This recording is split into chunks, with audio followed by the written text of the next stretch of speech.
On va se faire une petite page Coupe du Monde aussi, parce qu'on a eu le tirage qui a été fait. C'était la semaine dernière. Je ne sais pas si on aura le temps, Juano, en revanche, de faire tout l'arbre et toutes les poules et tout. Ça va être un peu difficile. Mais juste, voyons un peu l'ensemble des poules. Et je vais vous demander à tous, voilà, qui vous voyez sortir. Évidemment, la Coupe du Monde, c'est pas pour tout de suite. Mais on peut déjà commencer un peu à se projeter. Alors, déjà, on va peut-être parler du groupe de la France, groupe D. Avec le Danemark, la Tunisie et peut-être donc le Pérou, l'Australie et les Émirats Arabes Unis. Les gars, c'est quand même une poule qui est plutôt à notre portée, on va pas se mentir. Sur le papier, je rappelle quand même qu'on est champion du monde en titre, donc j'ai envie de te dire que limite, peu importe la poule, on est censé être parmi les favoris au minimum. Après, c'est vrai que non, le tirage, je vais pas dire qu'il est clément, parce qu'on est dans une Coupe du Monde et que tous les joueurs vont représenter leur nation et forcément vont jouer avec un supplément d'âme. Mais bon, le Danemark, c'est une belle équipe, on l'a vu quand même à l'Euro, donc une équipe pas du tout facile à manœuvrer. Donc attention quand même si je pense que la France reste quand même au-dessus. La Tunisie également a une très belle équipe. Maintenant, je pense que... Qui a fait une belle CAN, mine de rien. Et qui a fait une très belle CAN. Maintenant, c'est vrai que si on prend comparativement poste par poste, la France est quand même au-dessus. Et en ce qui concerne derrière les Émirats Arabes Unis, l'Australie ou le Pérou, je pense que le pire tirage serait... la pire équipe serait le Pérou. Même si c'est une équipe qu'on a déjà eue par le passé dans notre pool, donc c'est une équipe qu'on connaît un petit peu, malgré le fait qu'en Amérique du Sud, les générations se renouvellent rapidement et qu'il y a sans arrêt de nouveaux talents qui viennent émerger. Après, c'est dur de parler, on sait pas vraiment quelle équipe sera dans notre pool, mais bon, après, quoi qu'il arrive, peu importe n'importe laquelle de ces trois équipes, l'équipe de France est quand même censée être largement au-dessus. Pour ma part, ce sera quand même France-Danemark qui me semble être les deux équipes qui se démarquent quand même assez largement. Bruce, on sort de ce groupe tranquille ou alors il faut quand même se méfier? Ouah, on sort tranquille. Ah. Sinon, c'est grave. Ah, mais il faut dire les choses. Pour moi, tu as le Danemark, oui, qui est dangereux. Après, bon, c'est une Coupe du Monde. On sait très bien qu'il peut y avoir des matchs pièges. Mais là, on parle du favori de la Coupe du Monde. Oui. Donc, si on commence. Un des favoris. Non, favori de la Coupe du Monde. Bah, on est un des favoris. Ah non, il y a la France- plein d'autres équipes, arrête. Mais la France non. est favori de la Coupe du Monde. Aujourd'hui, la France est. Tu demandes est au monde favorite. entier, c'est la France qui va être largement favori aux yeux des gens quand même, Bien sûr. Braque. Non, on n'est pas d'accord Les là-dessus. gars, il y a l'Angleterre, il y a le Brésil. Non, mais Braque, arrête, là, je vais me lever, là. Mais lève-toi, il y a l'Allemagne. Aujourd'hui, si tu dois donner un favori, tu donnerais Moi, je dis l'Angleterre. la France. Bah voilà, comme Mais- quasi tout le monde. Mais je trouve qu'il y a un petit parterre en fait. Et puis il peut se passer des choses encore une fois. Moi, je me projette plus loin, les gars. Je vois pas que maintenant. Non, moi, mais si en je vrai, me projette plus on loin, parle c'est- beaucoup, etc. Non, mais on parle beaucoup, etc. Là, vous dites genre France, Angleterre, Allemagne et tout. Mais faut faire attention, il y a quand même le champion d'Europe, les Italiens, là, ils ont bien joué en plus l'été dernier et tout. Franchement, C'est un faut gamin, les lui. mettre dans les favoris aussi. Hein. C'est un enfant. À deux doigts de rajouter les Algériens aussi. Bruce, vas-y, fini. Oui, non, la France devrait passer. Pour moi, ça va faire France-Danemark. Ça me semble être au-dessus. Voilà, c'est la hiérarchie. Après, encore une fois, avec les préparations, parce que d'un continent à un autre, on sait qu'il y a des championnats parfois qui seront plus ou moins en pause ou ce que tu veux. Il y a des équipes qui vont peut-être arriver mieux préparées que d'autres. C'est vrai que c'est en hiver, en pleine saison. De foot, c'est un peu bizarre. Peut-être qu'il y aura beaucoup plus de surprises qu'on ne le pense. C'est une possibilité aussi. Donc à voir. Mais bon, là, la logique veut quand même France en 1 et en 2 Danemark. Les bookmakers donnent à peu près la même cote, trois favoris, Brésil, Angleterre, France. Et à combien la cote? C'est une Combien les honte. cotes? Je peux pas la donner. Ok. Ah bah voilà, tu vois, il y en a 3. Voilà. Donc, L'Espagne est. Pas la donner parce que. J'ai compris, en j'ai fonction compris. voilà, ouais. L'Espagne, et là, il sera largement au-dessus du Brésil et de l'Angleterre, mais tranquille. Bon. On ne cite pas. Zach, apparemment, Moi, franchement, il n'y a rien à dire. La France va être championne du monde. Et dis-moi, qui tu vois, toi, Non, en surprise dans ces groupes-là? Mais moi, franchement, c'est même pas la surprise. C'est que moi, je pense que des surprises, on en aura beaucoup. Et je vais te dire pourquoi. Parce que là, habituellement, les Coupes du Monde... Alors, je dis pas que c'est ce que j'aime. Hein, on va juste parler de ce qui va se passer. Les Coupes du Monde, elles se passent en juin-juillet. Après de longues saisons, entre 50 et 70 matchs, et un stage de préparation de 1 mois. Donc on a souvent des joueurs qui arrivent en fin de saison, peut-être un peu rincés pour certains, avec ce côté supplément d'âme de jouer pour ta patrie. Là, ça arrive en novembre, après 10-15 matchs en club, et après toute une prépa que tu auras fait en club, et une préparation beaucoup plus courte. Donc tu auras des joueurs qui sont beaucoup plus frais physiquement, mais peut-être... Tu vois, tactiquement et en équipe nationale, peut-être un peu moins dans le coup. Un peu Donc, entre deux. est-ce que ce côté Voilà, est-ce que c'est côté des joueurs qui vont être physiquement plus frais, mais qui peut-être du coup auront eu moins de temps avec leur nation, est-ce que ça va pas donner un bordel et beaucoup de surprises, tu vois, avec des équipes qui habituellement, avec leur préparation, rattrapaient peut-être un peu leur retard, cette fois ils auront moins le temps de le faire. Peut-être que des équipes tu vois, qui sont moins fortes collectivement, mais qui jouent beaucoup sur leurs individualités, bah celles-là, elles seront au top et très bonnes physiquement, bah peut-être que ça va leur permettre de faire des choses, peut-être des petites équipes qui vont ressortir, je sais pas, mais tu vois, c'est en tout cas je te dirais, c'est des conditions qui, à mon sens, favorisent les surprises. Et au-delà d'une surprise, parce que je dis pas que je suis très original en disant ça, mais il y a une équipe que je vois peut-être faire attention parce que déjà ils avaient fait un très bel Euro et ils avaient été très dangereux du coup face à l'Italie, c'est l'Espagne. L'Espagne, franchement, à l'heure actuelle, t'as leurs jeunes qui pètent encore plus. Pedri, on l'a vu encore ce week-end, à un très haut niveau. T'as les Gavi qui sont sortis. Alors, ils ont toujours ce problème du gros numéro 9, tu vois, qui prend un numéro 9 si tu repars encore avec Morata, je sais pas, t'as des Aspas, des Moreno, des trucs. Bref, je sais pas, mais en tout cas, même s'ils ont ce petit souci en neuf, après il y a Ferran Torres, etc. Mais ils ont une grosse génération, un bon jeu collectif. Donc je pense que l'Espagne peut aller peut-être un peu loin et faire pas surprise, mais en tout cas aller peut-être au-dessus de ce que les gens penseraient. Cette génération-là espagnole, je la sens bien. Après, pour le reste, je sais pas, mais l'Espagne, je la sens bien. Voilà, si tu me demandes. Surtout que l'Espagne, c'est pour ça que moi aussi je les mets favoris. Parce que l'Espagne, eux, ils ont un jeu de club. Les autres, autant tu ressens dans les nations, ça peine au niveau du jeu et tout. L'Espagne, je veux dire, ils savent jouer au ballon en une touche. Tu vois, c'est le même football quasiment tous les Espagnols, peu importe leur club. Ce qui fait que tu as l'impression de voir un football de club avec eux. Et c'est pour ça qu'ils ont un gros avantage. Et après, je suis assez d'accord sur le truc de la préparation, parce que j'en parlais aussi tout à l'heure, où ça peut tronquer et du coup donner pas mal de surprises, mais est-ce que ça va pas être l'effet inverse? Moi aussi, je pense que il peut y avoir beaucoup de surprises, mais s'il faut, ça va être l'effet inverse dans le sens où justement, les gros joueurs, du coup, dans les grosses nations, seront peut-être pas rincés parce qu'ils n'arrivent pas en fin de saison, donc ils seront plus en forme et du coup, peut-être que ça fera plus mal. Tu vois, je me suis posé la question dans les deux sens en fait. Ouais, peut-être qu'à l'inverse, moins de surprises, tu veux dire? Moi, je me suis dit, dans un premier coup, il y aura beaucoup de surprises, mais vu que les gros joueurs, ils seront pas rincés, tu vois, Ouais, ça peut-être s'entend. qu'ils vont faire encore plus mal, tu vois. Du coup, je sais pas trop quoi penser au Ouais. final.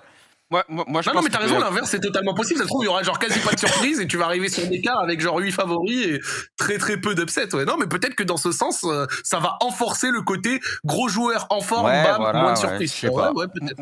Moi, je pense il peut y avoir quand même pas mal de surprises, même en poule. Moi, je vois une ou deux équipes limite un peu favorites de leur groupe ne pas sortir. Ça m'étonnerait même pas parce que il va y avoir une phase de transition qui va être très très spéciale à gérer. Et cette Coupe du Monde, elle est quand même complètement inédite. Elle est un peu unique. C'est la première fois qu'on a un format comme ça. Tu vas arriver avec ta préparation qui sera peut-être pas encore. En tout cas, le pic de ta préparation ne sera pas forcément prévu pour ce moment-là. Quoique, vu que là, c'est des matchs de sélection. Donc en fait, ça va être très chelou et je pense que certains joueurs, limite, je ne sais pas s'ils vont vraiment s'y faire, s'ils vont vraiment arriver à se fondre dans ce que sera cette Coupe du Monde-là. Donc moi, je me méfie. Je me dis attention et je me dis c'est pas forcément joué pour les grosses nations. Je pense vraiment Il va falloir qu'ils faudra se s'accordent méfier. des préparations au niveau des préparateurs et tout, les préparations des joueurs. sélection Entre de club. et sélection, parce que là, Sélection c'est et un club, bordel. Parce qu'autant Bien les sûr. clubs, eux, ils vont penser aussi à eux, tu vois, les pays à eux. Et c'est vrai que ça va être chaud. Il va falloir travailler un peu ensemble, je pense, tu vois, entre clubs et pays, pour pas flinguer les joueurs aussi d'une certaine manière. Parce que normalement, on sait que les gros clubs, ils aiment monter en puissance. Mais là, les top joueurs, ils vont vouloir monter en puissance très vite parce que il y a une Coupe du Monde à jouer et ce sera le plus Non, important. mais tu vois. ça peut être en tout cas une opportunité pour une équipe un peu en soum-soum de faire un truc dans cette Coupe du Monde-là. Pourquoi pas le Sénégal, hein, je prends cet exemple-là comme ça au hasard. Mais ouais, ça va être intéressant. Bon les amis, il nous restera plus beaucoup de temps. On va passer à notre petit tour d'Europe. À moins que quelqu'un veuille ajouter quelque chose. Ah ouais, la Coupe du Monde, on n'a rien parlé que de la Je France. pensais qu'on allait donner nos pronos. Ah Non, ouais, parce qu'en on fait, parle on 4 va être minutes, trop court. On va être trop court. Tu disais, Zach? On peut J'ai dit, on a eu 4 minutes de Coupe du Monde, quoi. Ouais, on peut peut-être mais- en reparler un peu, Braque. Non, mais si vous voulez. De toute façon, si il n'y a vous pas voulez. de quiz aujourd'hui. Alors, non, il n'y a pas de quiz, mais alors il faudrait être assez vif, les gars. Hein. On donne Mais non, mais très vite. sur les matchs européens, on sera un peu plus vif à la limite, parce que là, le tirage Coupe du Monde, je pense. Attention. Enfin, comme vous voulez. Hein, moi, Conducteur, attention, ça passe vite. Hein. je pense. Mais là, Bon, c'est allez, important quand même. on regarde les groupes. Allez, on regarde les groupes. Groupe A. Quentin, tu commences. Vas-y, je commence. Alors, 1 Pays-Bas, 2 Ah, vas-y, Sénégal. au bout. Sénégal. Arrête d'hésiter comme ça là. Ok. Bruce. Pareil, mais Équateur aura son mot à dire. On sait que c'est des équipes en général qui sont pas simples à manœuvrer. Ok, donc Pays-Bas et Sénégal. Zach? Bah, moi, franchement, je mettrais bien un petit. Franchement, genre, je sais pas qui va sortir, mais je pense que les Pays-Bas, ils vont avoir plus de mal que ce qu'on croit. Hein. Franchement. Hein. Ouais. Les Pays-Bas, je sais pas pourquoi. Déjà, ils sortent contre la République tchèque.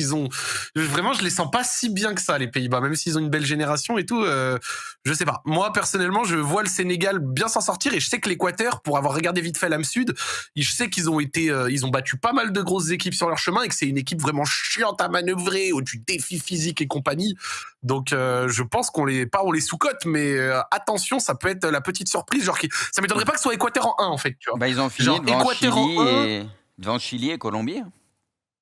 Ouais, mais tu vois, mais ça m'étonnerait même pas que ce soit un bail genre Équateur en 1 et genre Pays-Bas ou Sénégal derrière, tu vois. Moi, Donc, en fait, donc ouais. moi, c'est le Qatar qui m'a fait douter. Ah bon? Ah ouais, non, moi pas du tout.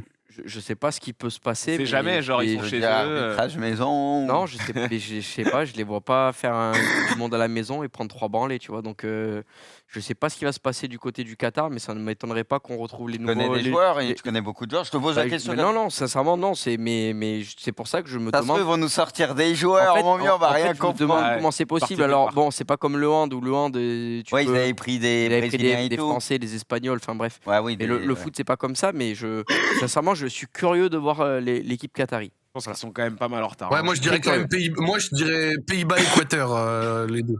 Ok. Ok. Pays-Bas, Équateur, merci. Moi, je dirais Pas forcément Sénégal. dans l'ordre, mais ouais, les deux. Je dirais Sénégal en 1 parce que je pense que cette équipe-là, bah voilà, sort d'une CAN, elle aura joué les barrages. Ah, mais tu les trouves incroyables. Moi, franchement, C'est pas que je les trouve incroyables, moi, je suis mais toujours un peu déçu. c'est une de équipe leur jeu. solide. Oui, mais il y a quand même de la qualité dans Ah, cette mais là, il équipe-là, faudrait tu être vois. un peu meilleur, je pense encore. C'est sûr, c'est Parce que sûr. là, c'est la Coupe du Monde, ça, le niveau va se hausser un peu. Et moi, je trouve dans le jeu, ils m'ont vu les joueurs. Moi aussi, ils m'ont été déçu. déçus. Ouais, on est Je d'accord. te l'ai dit, ils On est m'ont d'accord. déçu un peu. Après, là, c'est une Coupe du Monde. Tu arrives avec quand même la confiance d'un trophée que tu viens de remporter. Tu es passé quand même par les barrages où ça a été pas si simple que ça. Voilà, non, je pense que le Sénégal arrivera prêt pour cet événement-là. Et vraiment, encore une fois, je te le dis, s'ils font pas les cons, ils ont un effectif qui est vraiment, vraiment très intéressant. Un des meilleurs effectifs, en tout cas, en Afrique. Donc, moi, je les mets en 1, franchement. Je pense qu'ils feront une très belle Coupe du Monde. Et je mets les Pays-Bas en 2, même si je vous entends sur l'Équateur. Hein. Ça va être excitant, en tout cas, ce groupe A. Groupe B, Zach, on te laisse commencer. Le groupe de l'Angleterre avec l'Iran, les États-Unis.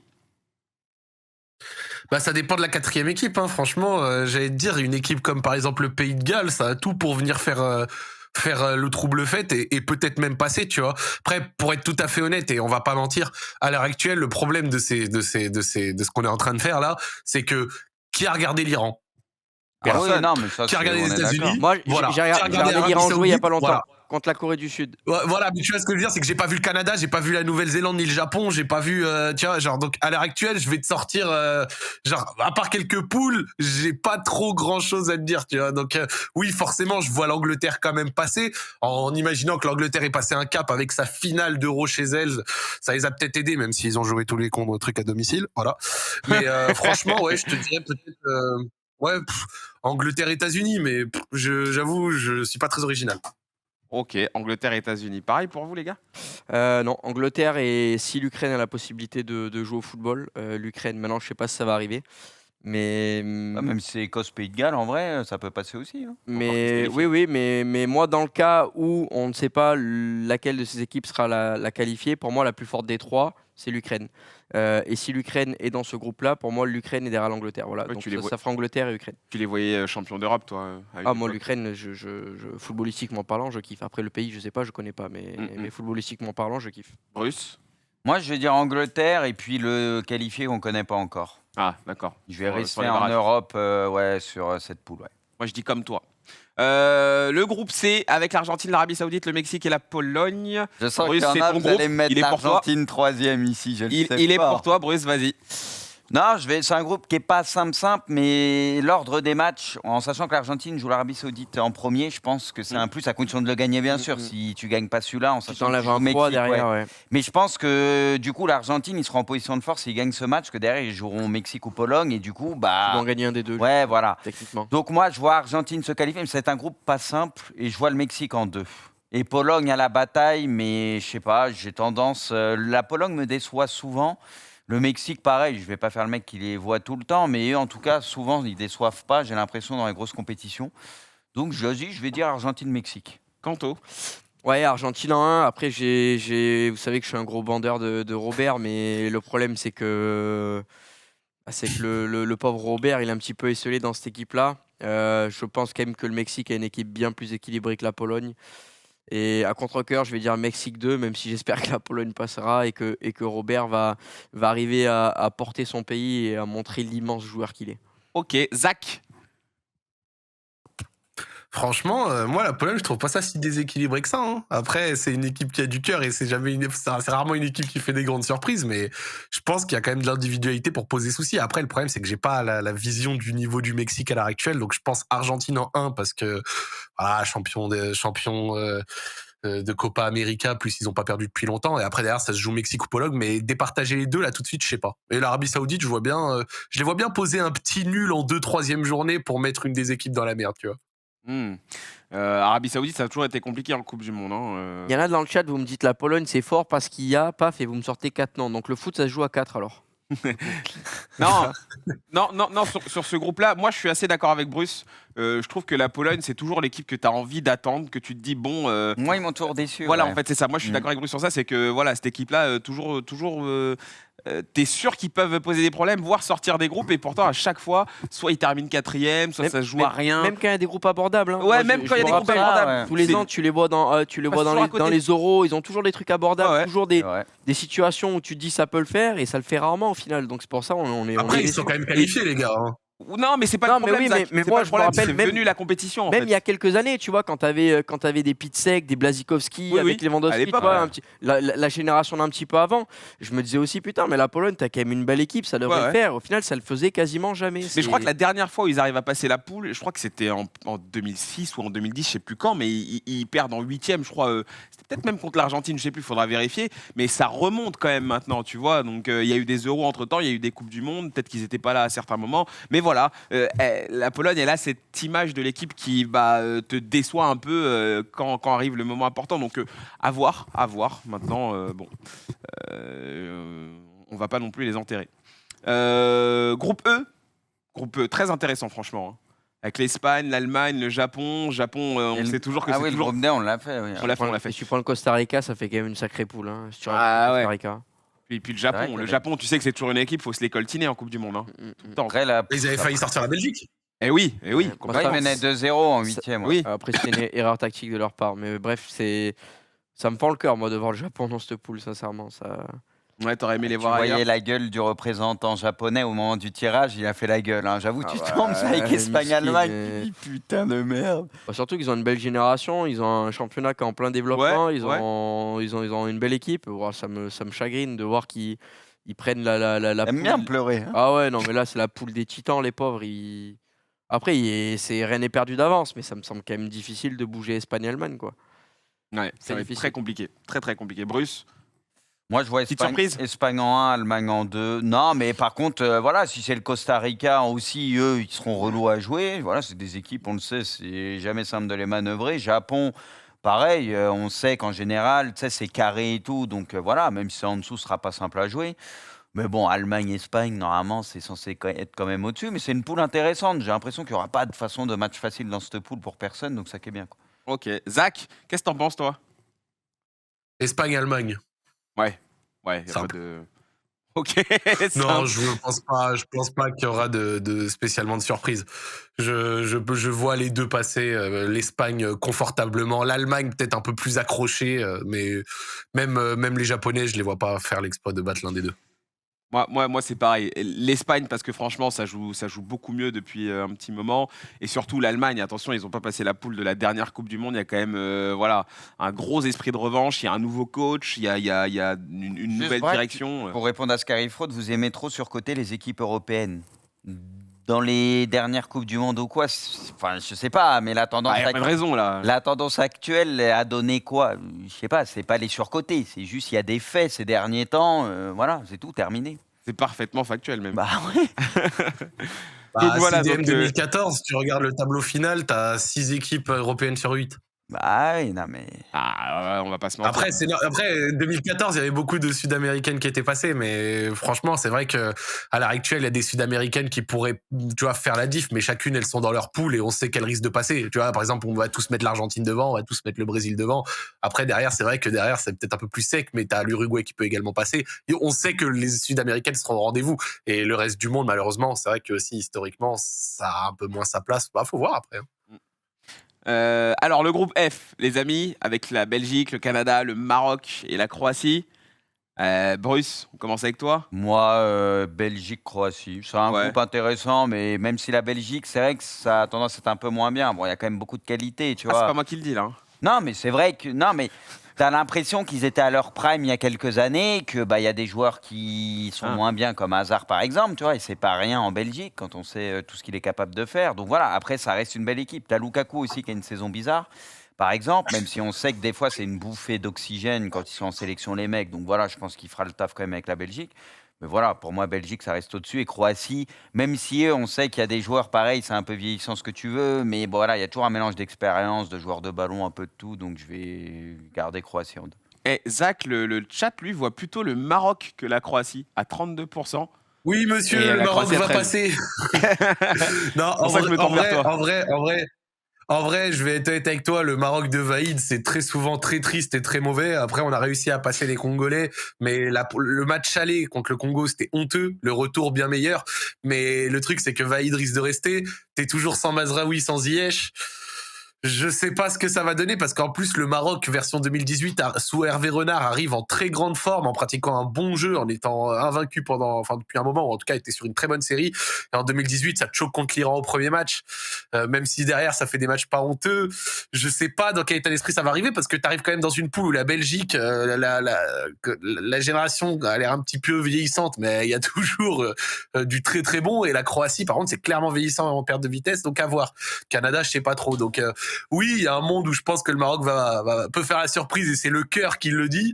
Mais le Maroc de Vaïd, j'aime pas trop. Voilà. Ouais. Donc, je sais pas. C'est pas ouf. Kanto. C'est dur. En tout cas, ça va être une des plus belles poules à regarder à mon avis, parce qu'il va y avoir quasiment que des beaux matchs avec des équipes qui sont globalement toutes bonnes. Belgique quand même, bon, évidemment, qui ressort. En deux, j'ai envie de dire le Maroc. Génération un petit peu vieillissante du côté de la Croatie, même s'il y a aussi des nouveaux joueurs. Je pense notamment à des garçons comme Lovro Majer qui forcément vont apporter un souffle nouveau. Et cette équipe du Canada, avec en tête d'affiche Alphonso Davies, avec Jonathan David, avec des joueurs génération MLS, où il y a énormément de jeunes Canadiens qui sont en train de se développer en MLS. Faire un truc en vrai. Merci Sorar. Et notamment des joueurs comme Tajon Buchanan qui a signé du côté de Bruges, qui est également un bon joueur canadien. Il y a une belle génération au Canada.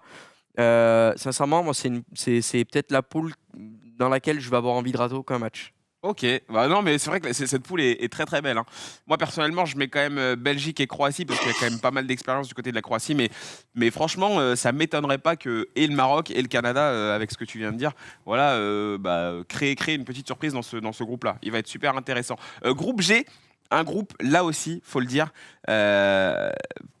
Ouais, quand même assez homogène, hein, moi je trouve. Hein. Il y a quand même. Là, t'as le Brésil il au-dessus, ressemble puis après, au t'as groupe 3 F trucs un peu. où c'est homogène. Ouais. Ouais, semble au groupe c'est F assez où tu as une homogène. équipe qui est censée sortir du lot et derrière, tu as peut-être un favori, mais deux équipes pas hyper loin. Quoi, C'est ça. Ça se rapproche un peu. T'en penses quoi, toi, Bruce? Bon, au Brésil, ça, on va pas. De toute façon, en poule et tout, en général, ils font pas de détails. C'est une des équipes qui s'en sort souvent très bien en poule de Coupe du Monde et tout. Tu vois, c'est rare qu'ils galèrent. Donc voilà, en plus, ça se passe pas trop mal ces derniers temps pour eux. Et en deux, je vais quand même rester sur la Suisse, qui est une équipe qui passe quasi tout le temps les poules dans les grosses compétitions et qui saute après les poules ou pas longtemps après. Mais tu vois. Qui posent des problèmes jusqu'au bout, qui sont durs à sortir. Donc, moi, la Suisse, on les a trouvés bons à l'Euro. On les avait vus faire des choses la dernière fois. Ils nous ont sortis malheureusement. Donc, voilà, la Suisse, on sait que c'est une équipe qui a l'habitude aussi de jouer ces compétitions, parce que ça, on n'en a pas assez parlé. Mais il y a des équipes qui sont habituées des Coupes du Monde, de toutes les grosses compétitions, ce qui n'est pas le cas de tout le monde. Et ça joue. Ils sont toujours là, les ça, voilà, ça joue, mine de rien, quand tu fais une Coupe du Monde tous les 3-4 ans et quand tu es quasi tous les 4 ans en Coupe du Monde, aussi. Ça joue. Il y a des mecs, ils ont du vécu, etc. Ils savent jouer ce genre de match. Donc voilà, moi je vois quand même la Suisse s'en sortir. Excellente analyse, ouais. Kanto? Pareil, je ne veux pas parler plus que lui, il a tout dit. Ok, donc Brésil et Suisse. Zach, est-ce que tu es d'accord avec tout ça? Moi, je dirais pareil, je mettrais le Cameroun un tout petit peu en dessous et je pense que ça peut se jouer quand même entre Serbie et Suisse dans la mesure où Serbie a quand même aussi beaucoup de talent sur des postes clés. Donc, offensivement, t'as Tadic, t'as du Vlahovic, au milieu, t'as du Sergej Milinkovic-Savic, t'as Maximovic, Milenkovic. Bon, t'as beaucoup de joueurs qui ont quand même pas mal de talent et qui peuvent poser souci sur un match simple, tu vois. Donc, je dirais Cameroun dernier, Brésil premier et entre la Nati et la Serbie, ouais. Méfions-nous quand même du Cameroun, hein. Attention. Je dis juste ça comme ça. Voilà, je mets pas une pièce sur eux non plus. Mais, ah oui, en plus, t'as raison, c'est Mitrovic là, qui a marqué je ne sais combien de buts en championship anglaise, qui il a battu le record. Exactly. Exactlich, je dirais même. Je dis juste ça. Sinon oui, je pense Brésil. Et ouais, après, ça va jouer sûrement entre la Suisse et la Serbie. Allez, on termine avec le groupe H. Le groupe du Portugal, avec le Ghana, l'Uruguay, la Corée du Sud. J'ai l'impression qu'il y a deux équipes, Kanto, qui se détachent de ce groupe. Hein. Ouais, deux équipes. Alors, je suis pas sûr. Voilà, c'est coréen. Je suis pas sûr qu'on ait les deux mêmes. Portugal, évidemment. Après, moi, le cœur me ferait dire la Corée du Sud en deux. Le problème, c'est que pour regarder les matchs en sélection de la Corée du Sud ces derniers temps, lorsqu'il y en a, c'est quand même pas dingue. Donc, j'ai mon cœur qui va dire qu'ils vont faire 2 et la raison qui me fait dire qu'ils vont faire 4. Donc, non, je vais quand même dire la Corée du Sud, voilà, parce que c'est mon propre pronostic. Ok. Zach, à toi. Portugal, Corée du Sud, Uruguay ou Ghana, hein. Portugal au talent, parce qu'ils ont énormément de talent, même si ça joue sûr. Très souvent bof. Et Uruguay a la grosse expérience, pour la même raison que vous avez expliqué sur la Suisse, même si Uruguay, ça va faire... Uruguay, c'est le 14e mondial où ils ont une attaque Suarez-Cavani. Bon, au bout d'un moment, il faut peut-être passer à autre chose. Mais en dehors de la vanne facile, je les vois quand même passer. Non, là, il y a non, mais je te jure, tu regardes la composition Uruguay 78, Suarez-Cavani, t'es fatigué, gros. Je sais plus comment il s'appelle. Darwin Nunez. Ouais, voilà, ils ont lui maintenant aussi, ouais. Non, mais bien sûr. Franchement, là, il n'y avait aucune analyse, hein, c'était que de la vanne. Hein. Non, mais bien sûr, ça s'entendait. Ok. Bruce? Bon, Portugal-Uruguay, même si, attention, parce qu'Uruguay, même en qualif, tu vois, ça n'a pas toujours été simple pour eux. Ces derniers temps, peut-être un peu moins bien, mais c'est vrai qu'à l'expérience, comme il l'a dit, bon, il y a des joueurs, il y a des tauliers, hein, donc moi, je mise là-dessus aussi. Et le Ghana, j'y crois pas trop parce que... Moins qu'avant, en tout cas. Je les trouve vraiment... Alors, c'est une équipe que j'adorais il y a quelques années. Ça jouait super bien et tout. Et je trouve que ces derniers temps, c'est un peu plus compliqué. Bon, ils ont passé le Nigeria en barrage. Honnêtement, je les voyais pas passer le Nigeria. Donc, voilà, ils sont là. Mais un peu comme Kanto, s'il y a une équipe peut-être qui peut saouler un peu, c'est peut-être la Corée.